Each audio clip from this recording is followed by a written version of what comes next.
buenas tardes, amigos de México Libertario.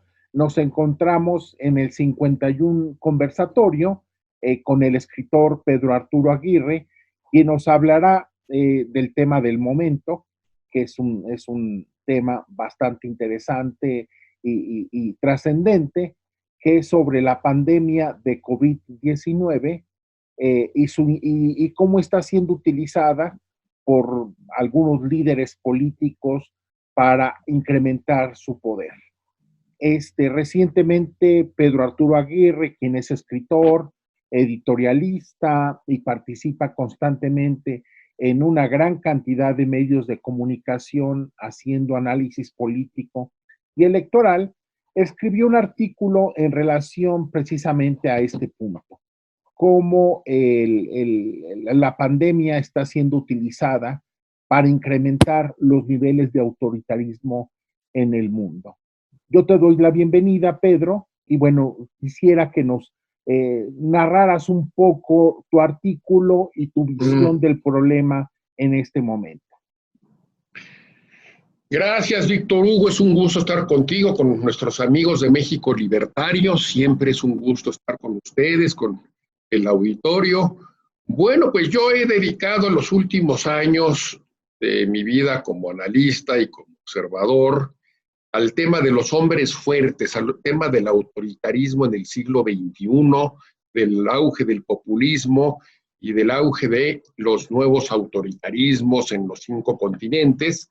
Y evidentemente que ahora que estamos en medio de esta pandemia enorme, tan terrible que es la del famoso coronavirus, obvio, esto va a tener repercusiones incalculables en lo económico, en lo social, en lo político.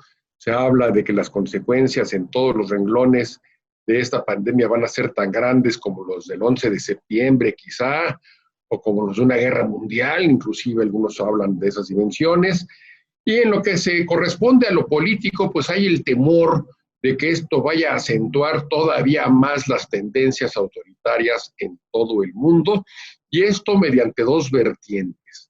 En primer lugar, porque el gobierno chino se está haciendo una gran publicidad en el sentido de que está controlando de una manera muy exitosa este virus, no solo en Wuhan, sino en todas las provincias chinas, y ya se aplanó la famosa curva, que inclusive ya va de bajada.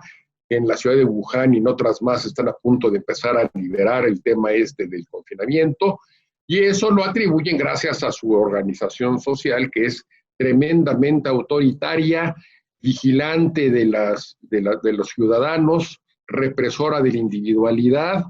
Hay un avance tecnológico muy grande en China que les ha estado permitiendo inclusive identificar, son 1.300 millones de habitantes, pero ya pueden identificar casi prácticamente a todo el mundo solamente por sus rasgos faciales, desde cámaras con las que han invadido prácticamente todas las ciudades chinas. Entonces empiezas a ver una especie de auge totalitario en el sentido de que dice, bueno, es nuestra mejor opción porque es la que puede controlar mejor una emergencia como la que estamos padeciendo ahora, que es el coronavirus.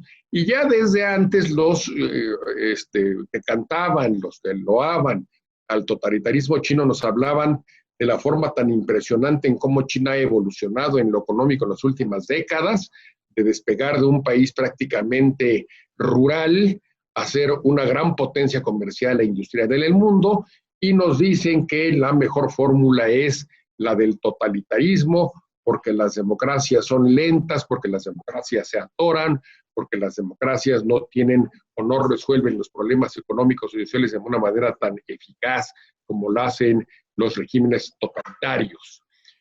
Pero bueno, estos artículos que tú acabas de mencionar, que tú acabas de comentar, tienen que ver porque es una columna que yo escribo que se llama Hombres Fuertes, y fueron 2 artículos. En el primero yo comentaba que sí, que China ha podido controlar, ha combatido más o menos con éxito, o por lo menos eso es lo que nos han hecho ver en el mundo, el éxito que han tenido para combatir esta pandemia, pero la realidad es que esta pandemia existe por descuidos y por negligencias de las autoridades chinas. Esa es la realidad, y también porque por semanas se mantuvo oculto el tema al mundo.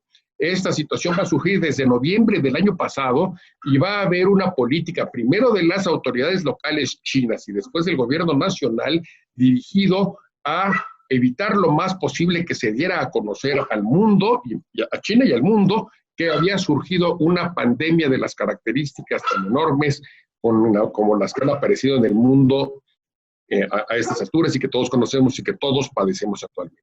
¿Qué pasó? Surge la epidemia, la primera persona que lo localiza es un doctor, es un oculista que le menciona a sus superiores que está descubriendo un virus raro, un virus con nuevas características que no se corresponde a ninguna enfermedad vieja, y en lugar de atender la situación de manera inmediata, a este doctor oculista lo empiezan a reprimir, lo empiezan a cuestionar, lo empiezan a amenazar de que de ninguna manera vaya a divulgar que hay una enfermedad rara que puede constituir una amenaza de grandes proporciones para el país, para China.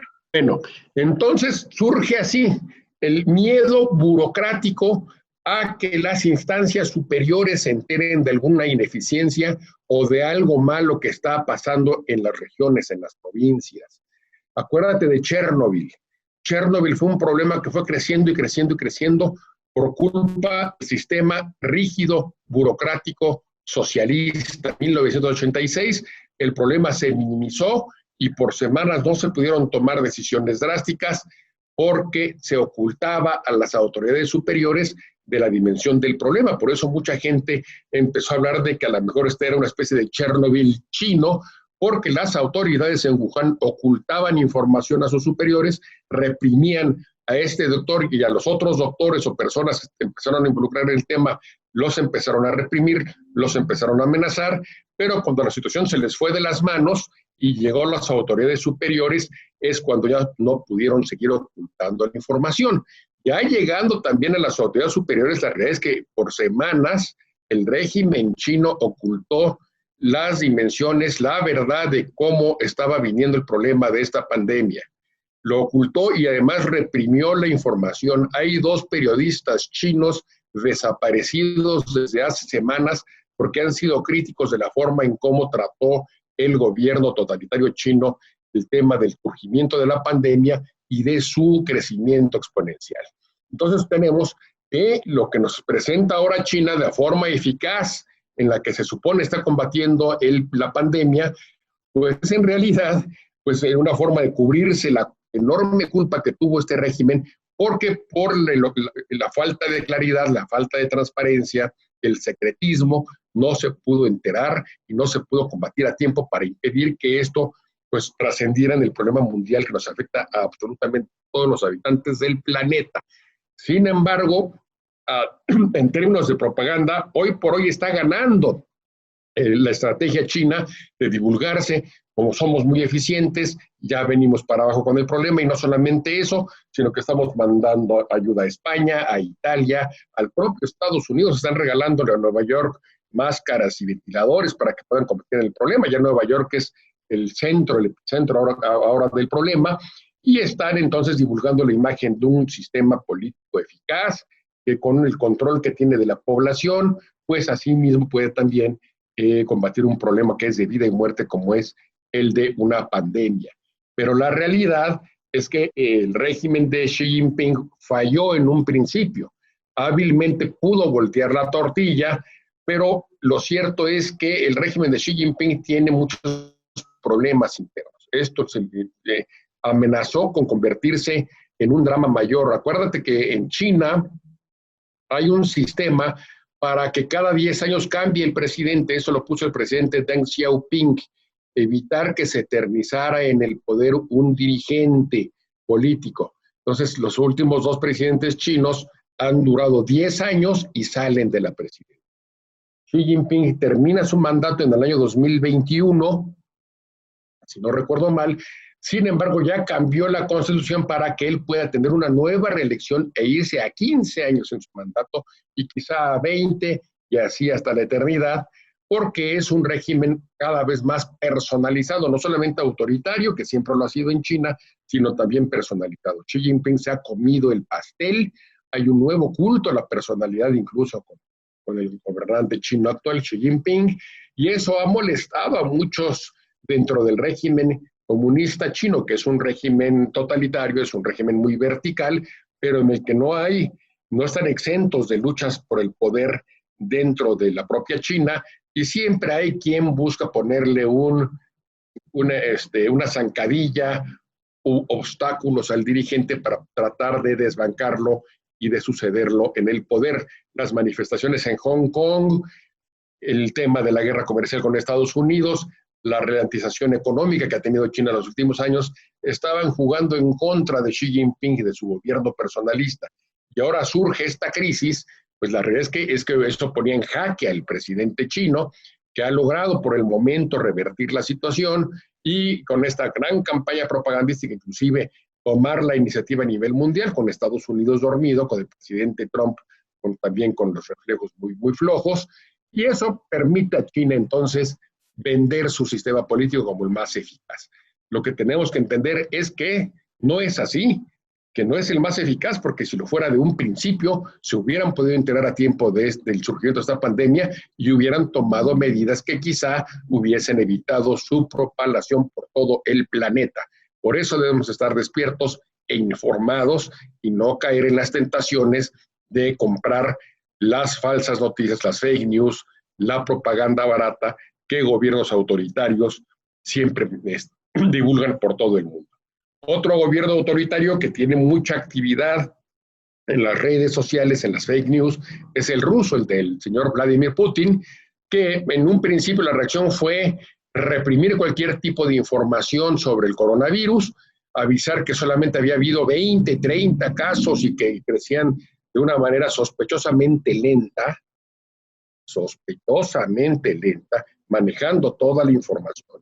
Y se acusó a Rusia, como se acusó a muchos países que tienen hombres fuertes en el poder, también fue el caso de Turquía y de otros más, el hecho de estar maquillando la información de cuántos casos estaban surgiendo de coronavirus en su país, con el propósito de proyectar una buena imagen de buen gobierno, de eficacia, el combate a la pandemia, cuando en realidad están maquillando. Putin, Erdogan maquillaron las cifras y ahora se les está saliendo el problema de las manos porque están teniendo que recurrir a medidas muy extremas con el propósito de combatir un virus al que despreciaron, al que desdeñaron desde un principio. Eso le pasó también a Trump en otro contexto, desde luego, pero muchos gobernantes que despreciaron en un principio el tamaño del problema, ahora están padeciendo mucho, y muchos de los gobernantes maquillaron cifras al principio para ocultar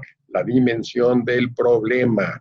Entonces tenemos otra vez Putin, un gobernante que tiene mucha presencia en medios, en las fake news, en los sitios de internet que el gobierno ruso maneja, y que también constantemente proyecta la imagen de un gobierno muy eficaz, un gobierno que tiene a la gente muy bien, con muy buen nivel de vida, muy bien gobernada, muy bien administrada, un presidente fuerte que le encanta presumir el torso desnudo y la fuerza del poderoso gobernante, pero que se montan sobre estas crisis proyectando supuestamente una gran eficacia cuando en realidad han sido profundamente ineficientes.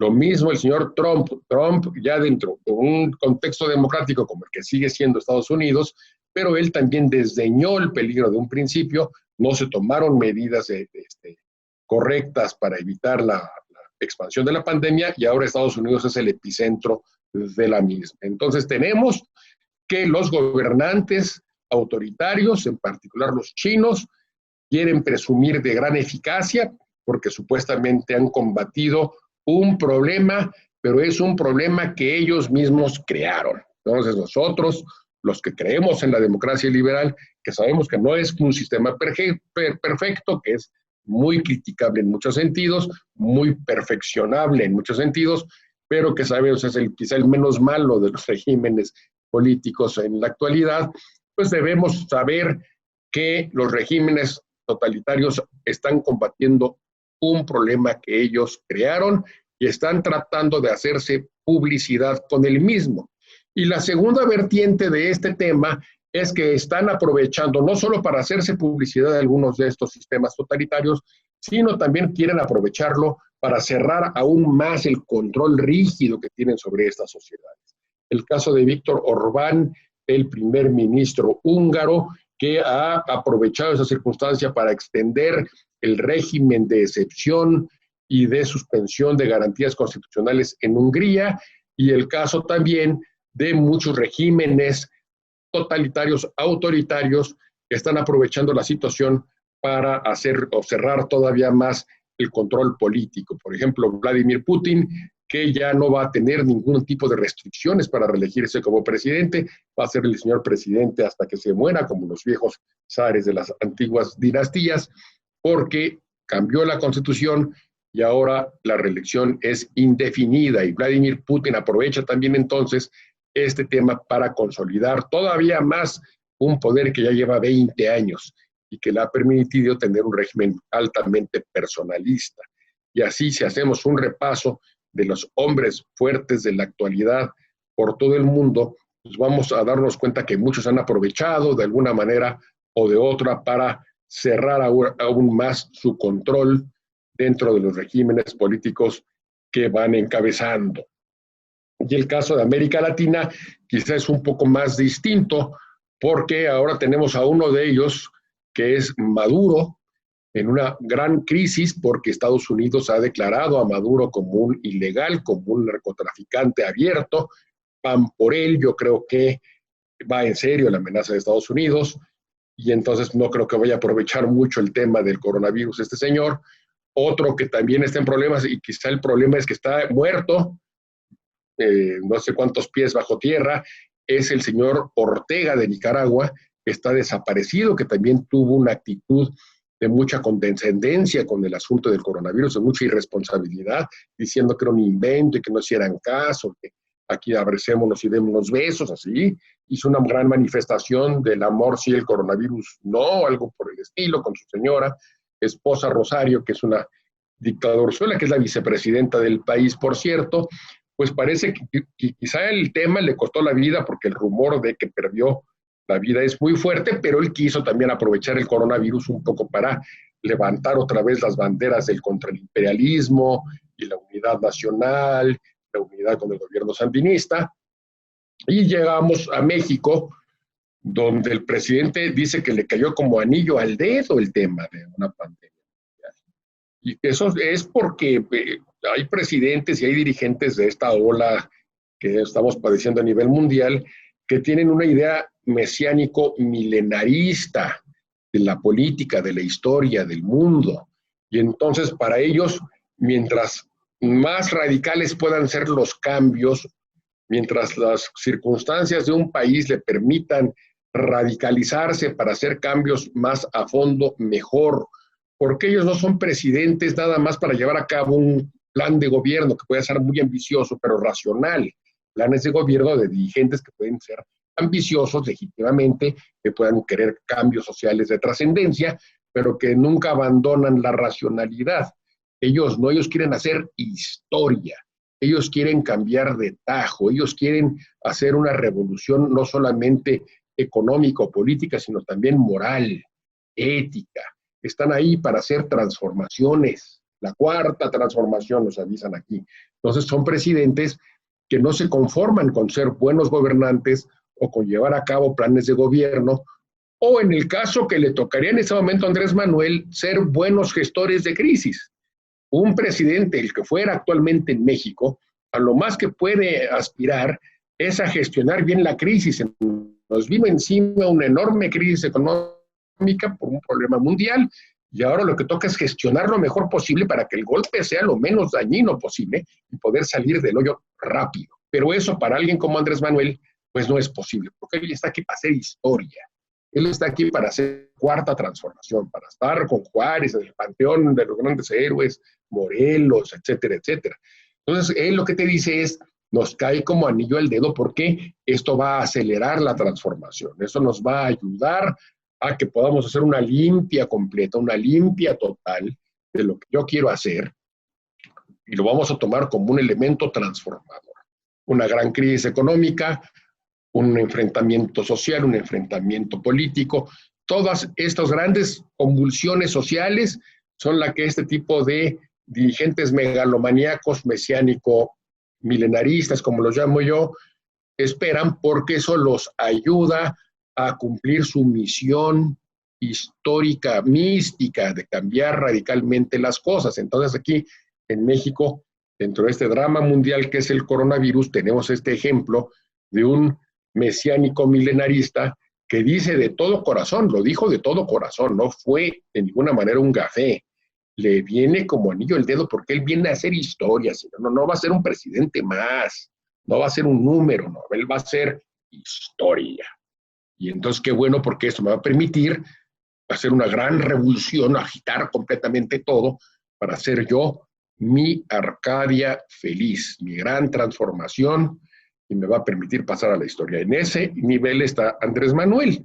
Entonces, ahí tenemos otra perspectiva, otro perfil de cómo el drama mundial que vivimos con la pandemia de coronavirus está relacionándose con los dirigentes autoritarios de la actualidad. Unos provocan el problema y al combatirlo dicen que hay que agradecerles y que hay que imitarlos y que son lo mejor que le puede pasar a la humanidad, sistemas como el chino, muy organizados socialmente, con mucho control, con cero individualismo, pero con una vida comunitaria controlada y eficaz, que les permite, entre otras cosas, ser una gran potencia económica, y otros dirigentes como Vladimir Putin, como Orbán, Erdogan, etcétera, que buscan aprovechar para concentrar todavía más poder. Y hay también, que no debe olvidarse, otra vertiente presente en Europa Occidental, de los nacionalpopulistas, de la extrema derecha francesa, como es el Frente Nacional con la señora Le Pen, o con Salvini en Italia, que son profundamente anti-inmigracionistas, anti-globalización, y que nos dicen, ya ven, pues esto es culpa de la globalización, esto es culpa porque estamos permitiendo que extranjeros vengan a nuestro país, la lección es encerrémonos, la lección es fuera extranjeros, fuera inmigrantes, y suponen que eso los va a consolidar electoralmente para los procesos que vienen después de que este problema sea de alguna manera superado. Entonces, también tenemos ese efecto en los autoritarios del mundo, los nacionalpopulistas, que subrayan es culpa de la globalización y es culpa de los extranjeros. Vamos a ver si su discurso chauvinista es confirmado, es radicalizado con estos acontecimientos, y a ver si no los vemos crecer electoralmente en los próximos procesos electorales. Habrá que verlo, pero pues así se ha agitado el mundo. Es muy difícil prever qué va a pasar en el futuro. Seguramente habrá cambios importantes. Hay que estar atentos. Pero en lo que se refiere a la democracia y al crecimiento de los regímenes totalitarios, de los populismos en todo el mundo de izquierda y de derecha, de los nacionalpopulismos en Europa de derecha antiinmigracionistas, pues obviamente que buscan montarse para hacer publicidad a sus posiciones políticas, a sus regímenes de control social muy estricto, y entonces vamos a ver si la humanidad les compra ese discurso, si les convence de que es más importante tener seguridad que derechos y que libertad, es una vieja discusión, o si, al final de cuentas, también nos damos a la reflexión de valorar nuestros derechos y de valorar nuestra libertad. Es otra oportunidad, veamos lo positivo, y quizá nos demos cuenta en estos encierros, en esta imposibilidad de salir a la calle, que es el derecho más elemental que tiene un ser humano, pues valorar esos derechos, valorar la libertad, y entonces que sea al contrario, que aprendamos entonces a defender nuestras libertades, a apreciar nuestras libertades y a exigir como ciudadanos para impedir que se establezcan sistemas totalitarios o sistemas personalistas o sistemas con presidentes milenaristas, alocados y tontos que pues hunden a sus sociedades. Ojalá que sea eso, que más bien sea una lección de la libertad y no una exaltación del totalitarismo. A ver. Bien, bien, bien, bien, Pedro. Ahora bien, yo nada más quisiera un par de cosas recalcarlas. Una, lo que tiene que ver con que junto con la lucha contra el coronavirus, hay también una lucha entre totalitarios y demócratas, contra quienes creemos en la libertad y los que están utilizando este tipo de cosas precisamente para hacer valer sus posiciones totalitarias. Lo hemos visto en muchos países. China es el caso paradigmático, pero afortunadamente en otros países ha privado la racionalidad. El caso de Boris Johnson, por ejemplo, en Inglaterra, en Reino Unido, o también la corrección de sus posiciones iniciales por parte de Donald Trump, bueno, pues habla un poco de esta posibilidad de corrección que tiene la democracia en sí misma. Sin embargo, allí está planteada la discusión entre lo que alguien llamaba un capitalismo democrático y contra un capitalismo totalitario. ¿Cómo ves esta discusión? El capitalismo democrático tiene posibilidades de vencer en esta partida. Es muy difícil hacer pronósticos porque no sabemos ni siquiera si vamos a salir a la calle la próxima semana, pero allí está planteado, me parece, un dilema político que será vital para los próximos años. Muy difícil hacer pronósticos, pero como tú dices, es una buena observación ver cómo muchos dirigentes de democracias occidentales variaron su postura. Uno de ellos incluso está enfermo en el hospital, que es Boris Johnson. El otro enfrenta una elección que se le está complicando en noviembre, que es el señor Trump. Obviamente que el capitalismo va a tener que aprender de esta lección y tendremos todos como humanidad que tomar nota y que hacer correcciones pertinentes. La ventaja del régimen democrático liberal es que puede mejorar, que está en una progresión constante. Malo cuando los liberales nos dormimos en nuestros laureles y malo cuando nos convertimos también en fundamentalistas del liberalismo y dejamos más bien de hacer autocrítica. Hay que aprovechar de que es un sistema que puede reinventarse, que se ha reinventado de hecho en la historia y que ahora tiene una nueva oportunidad para corregir vicios, para corregir errores y para ver el siglo XXI con una perspectiva más humana, más inclusiva, que trate de evitar las pobrezas extremas, que trate de evitar los excesos de las élites y que tenga también una visión más humanista, más integrada de la globalización. Eso es lo que debemos esperar, y no solo esperar, sino procurar, trabajar para que eso suceda, hacer que el liberalismo a nivel mundial pueda reinventarse y pueda seguir siendo la opción política vigente más saludable para todos y para todas en este planeta. Obviamente que los retos son muy grandes, sobre todo las desigualdades sociales, las amenazas climáticas, en fin, temas a los que debemos de dar respuesta y que no es fácil dar respuesta.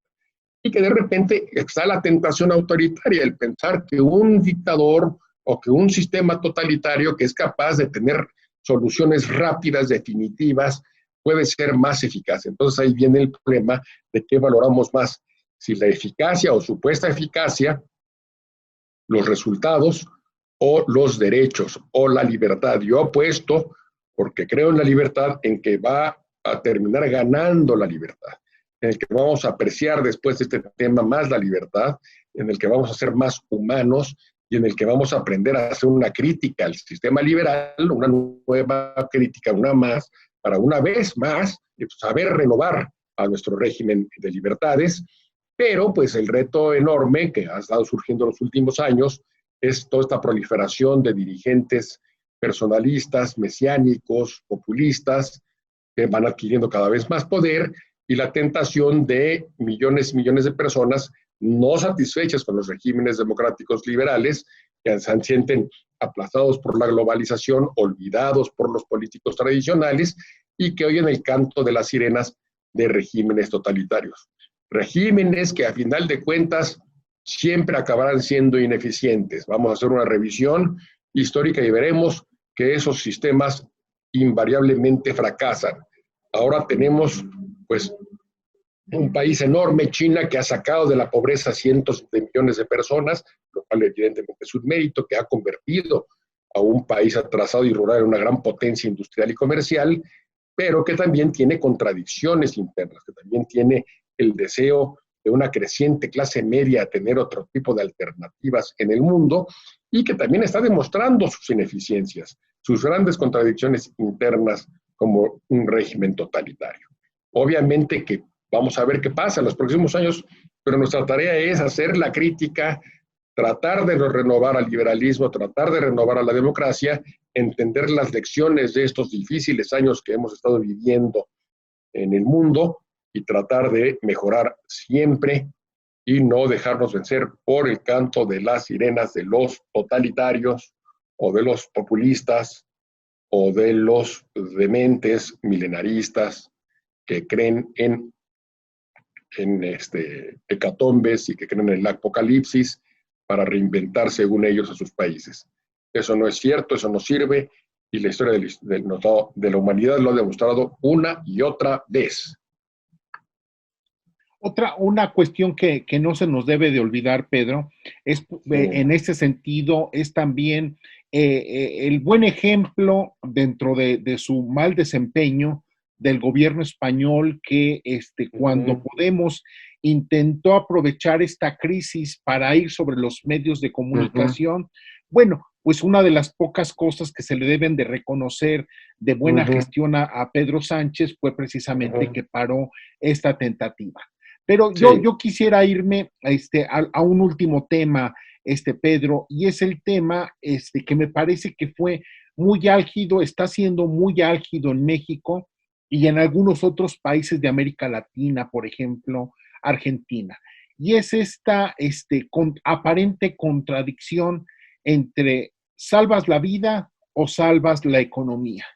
Me parece que es un falso dilema porque si te dedicas a salvar la vida, como afirman López Obrador o el presidente Fernández de Argentina, bueno, pues simple y sencillamente vas a entregar una economía en ruinas, con hambre, necesidad, desempleo, falta de horizontes, y tarde que temprano va a terminar muy mal. ¿Cómo ves esta dicotomía entre salvar la economía o salvar la vida que está siendo utilizado precisamente por estos regímenes para avanzar en sus proyectos? Pues me recuerda aquella frase de Winston Churchill cuando se firmó los acuerdos de Múnich por Chamberlain, que Chamberlain había dicho que iba a salvar la paz, que iba a firmar con Hitler un tratado para evitar la guerra y al mismo tiempo salvar el honor. Pues había dicho, salvé la paz y salvé el honor, decía Chamberlain, y Churchill en su crítica dijo, no salvó el honor, al contrario, y va a acabar teniendo la guerra. Cuando se hace de ese tipo de cuestiones a medias, mediocres, por lo general se acaba cayendo en los dos problemas. Aquí lo que se trata, sí, evidentemente hay un enorme problema económico, hay un dilema, son decisiones muy difíciles de tomar, de repente frenar una economía, porque después las consecuencias pues, pueden ser muy difíciles de sobrellevar, pero la dicotomía de no hacerlo y dejar morir a 200, 300 mil, 500 mil, no sé cuántas gentes que pueden morir como consecuencia de este virus es como precio menor a pagar, no solamente es inhumano, no solamente es absolutamente falta de ética, sino que también es contraproducente, porque tú no sabes a qué niveles puede un virus llegar a extenderse en un país si no haces nada por combatirlo. Los gobiernos, en este caso, y bueno, somos liberales, un poquito anárquicos, pero hay que reconocer que este es un caso en el que el Estado nos demuestra que, a final de cuentas, pues sí es indispensable, sí es necesario en momentos como estos, sí es necesaria una organización que nos ayude a enfrentar una crisis generalizada. Yo pienso que es lo que hay que hacer, que en este momento el Estado debe de proteger a los que puedan ser los más vulnerables a una crisis económica y entonces los empresarios, las pymes, las personas que viven por su cuenta, los que tienen un negocio en la llamada economía informal, pero sí frenar, sí evitar que esto se extienda y sí evitar el mayor número de muertes posible, porque al final de cuentas eso es lo que corresponde hacer desde un término de vista humanista y ético. Yo creo que muchos dirigentes fueron irresponsables, no midieron el tamaño de las consecuencias de lo que significaba este virus, porque no se tomaron la molestia en enterarse bien de qué se trataba. Pensaban que era una gripita, bueno, es una gripita, si se mueren el 2-3% de la población, pues ¿para qué de freno a la economía? Y ya están viendo que no es así, que es mucho más el porcentaje, que no nada más son los adultos mayores, y aunque fueran, ¿verdad? Es una cuestión que no es de edad, de proteger la vida. Entonces yo pienso que esa dicotomía en la que se vio, y que con razón, porque son decisiones difíciles, pues nos habla del nivel de humanismo que debemos tener también al gobernar a un país. Los chinos lo quisieron minimizar. Los chinos tienen la costumbre de tener poca interés por la vida humana, esa es la verdad. Si ellos pierden 1 o 10 millones, pues en los términos de sus cálculos económicos y políticos no son gran cosa. Mao Zedong dijo, vayámonos a la guerra con Estados Unidos. Él siempre fue favorable a que la Unión Soviética y China le declararan la guerra a Estados Unidos, una guerra nuclear en la que Mao calculaba, ¿cuántos chinos me vas a matar? ¿200 millones? ¿300 millones? Pues me sobran. Si él sobra son chinos. Él mató a 60 millones de chinos con su gran salto adelante. Y mira, tan campante. Entonces, ese es otro de los temas, la vida humana como un valor a proteger, como un valor a defender, y no nada más hacer cálculos como si se tratara de rosetas de maíz, 10, 20, 30 millones, pues no, son seres humanos. Entonces la democracia, el liberalismo, tiene como prioridad defender ese tipo de cuestiones. Evidentemente que también los efectos económicos pueden ser difíciles, lo van a ser, pero para eso existen las organizaciones sociales, para eso existe el Estado, a final de cuentas, y yo creo que si se dirigen bien las respuestas económicas a estos retos que se nos vienen encima, podríamos incluso aprovechar para una renovación, no solamente de instituciones democráticas, sino un revaloramiento, un reposicionamiento de la globalización, sus alcances, sus límites, sus características. Pero yo creo que sí fue monstruoso. Creo que hay que tomar nota, por ejemplo, de las experiencias en Suecia o en Holanda, que son países en donde no es tan rígido todavía el aislamiento, el confinamiento, en el que han tomado medidas de, bueno, los que tengan características de ser muy proclives a que este virus los invada, quédense en sus casas, salgan nada más los que tengan que salir, con enormes precauciones, no se cierran bares y restaurantes, pero se manténganse en la sana distancia, en una organización que es, en un país que es muy organizado, de ciudadanos que son muy disciplinados, como es la de Suecia. Otros países, pues no sé qué tan viable sea esto, la India, por ejemplo, con esa enormidad de población que tiene, pero para concluir, no creo que debamos de pensarlo en términos de economía o vidas humanas. Las vidas humanas son primero y la economía pues se resolverá cuando tenga que resolverse con soluciones que pueden ser consensadas a nivel global. Yo creo que fue una decisión muy desafortunada, producto en algunos casos de mala información. El presidente argentino ha corregido su posición inicial también, lo mismo lo hizo Boris Johnson, lo mismo lo hizo el presidente Trump, y en México tenemos un señor que sigue y no, y un día dice el subsecretario que no, pero el presidente anda de paseo por otro lado, entonces, pues lo que tenemos en México es un desastre, esa es la verdad, con cifras que muy difíciles de creer, francamente, pero bueno, eso sí, con esto burro nos tocó ahora y ni modo, en fin, no, yo creo que hay que aprovechar nuevamente la autocrítica, la meditación de cómo podemos revitalizar a nuestras instituciones políticas y económicas, a la democracia a nivel mundial, al liberalismo, descubriendo errores para corregirlos, reconociendo insuficiencias y viendo desde el plano de vista incluso filosófico las consecuencias de tener encerrada a la humanidad, por tanto, que se valore la libertad, que se valoren los sistemas que le dan a la persona pues, posibilidades de desarrollo y mantener distancia con los autoritarios. Ojalá sea el resultado no es tan fácil, desgraciadamente, pero es lo que yo quiero rescatar de toda esta pandemia. Bien, Pedro. Bueno, pues me parece que fue una plática muy instructiva porque además, bueno, va a ser un tema que va a continuar durante mucho tiempo, ¿Cómo no? desgraciadamente, no Claro. solamente en términos sanitarios, con lo que Sí, tiene que ver con el COVID, sino también esta lucha contra esas pulsiones autoritarias que mucha gente tiene y no solamente unos cuantos gobernantes sí, desequilibrados, desgraciadamente. No sé si así quieras es. agregar alguna otra cosa, finalmente, Pedro. Pues nada, tú lo acabas de decir, esto va para largo, hay tiempo de reflexión, hay tiempo de reencontrarse con uno mismo, de reencontrarse con los valores que uno siempre ha defendido, y evitar pues, también caer en los odios, en la desesperación, que también uno puede ser proclive con estos encierros, y bueno, y esperar que nos demos cuenta de lo mentirosos que son los regímenes autoritarios, de lo manipuladores que son, de lo represivos y de lo poco aptos para que la personalidad individual, la personalidad humana se desarrolle. Valoremos eso, que sea la gran lección de nuestra época. Bien, bien, bien, muchas gracias, Pedro. Y Gracias a bueno, ustedes. pues te agradecemos mucho tu amable participación, la generosidad de tu tiempo en este 51 conversatorio de México Libertario. Y bueno, pues nos vamos a seguir viendo en muchas otras actividades que organizamos. Desgraciadamente, esta circunstancia nos echó atrás muchos proyectos, pero bueno, siempre hay un mañana y hay posibilidades de mañanas luminosos y estoy seguro que pronto nos vamos a encontrar, ver, Claro que sí. con mucho gusto, ¿no?